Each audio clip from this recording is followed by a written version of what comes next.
You ever feel like you're on a treadmill? You work hard, you save, but every year, your money just seems to buy less. The finish line keeps moving further away. You're not imagining things, that feeling? It's by design. And it's all tied to the money in your pocket. For centuries, central banks have been playing a game, and we've been the unwitting players. They hold a magic wand called a money printer. When governments need more cash, they don't have to raise taxes, which is unpopular. They just call up the central bank and poof, more money appears out of thin air, but it's not magic. Every new dollar they print dilutes the value of the dollars you've worked so hard to save.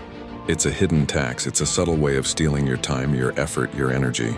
They ensnare your life's work by devaluing the very unit you measure it in. And how do they get away with this? It starts early. Think back to school. Did you ever have a class called What is Money?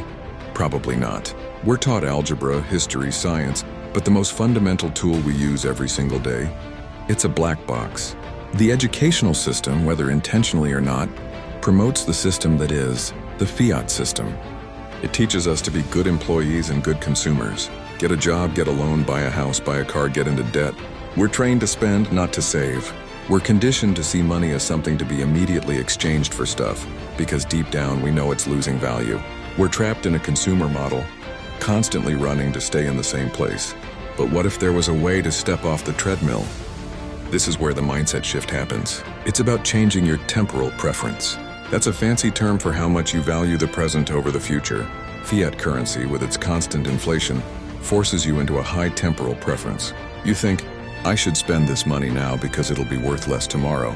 You buy the latest phone, the fast fashion, the fleeting experiences because saving feels like a losing game. Now imagine a different kind of money. Money that can't be printed out of thin air. Money with a fixed, predictable supply. That's Bitcoin. When you start to understand Bitcoin, your entire perspective on time and value shifts. You move to a low temporal preference. You start thinking about the future. You realize that holding this asset is a way to preserve your work and energy over the long term. Instead of asking, what can I buy today? You start asking, what can I build for tomorrow? You stop being a frantic consumer and start becoming a patient, long-term saver and builder. It's a profound psychological change. You're no longer just trying to outrun inflation. You're building a foundation for your future on solid ground. And this brings us to the core of it all, decentralization. Why is this so crucial?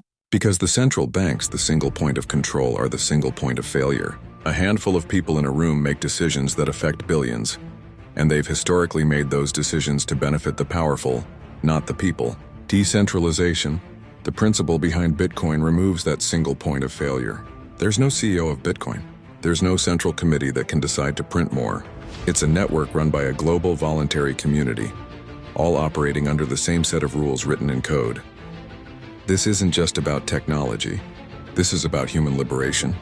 It's about taking back control from a system that has been siphoning our wealth for generations. The rise of technologies like the Lightning Network, which makes Bitcoin transactions instant and nearly free, isn't just a technical upgrade. It's the final piece of the puzzle, making Bitcoin a viable medium of exchange for everyday life, not just a store of value. It's the realization of a new financial system, built from the ground up for everyone. Seeing the world through the Bitcoin lens is like waking up. You finally see the hidden architecture of the fiat system and the consumerist trap it creates. It's a shift from being a pawn in their game to choosing to play a different game entirely. A game with fair rules, where your effort is respected and your future is in your own hands. It's not just about getting rich, it's about becoming free.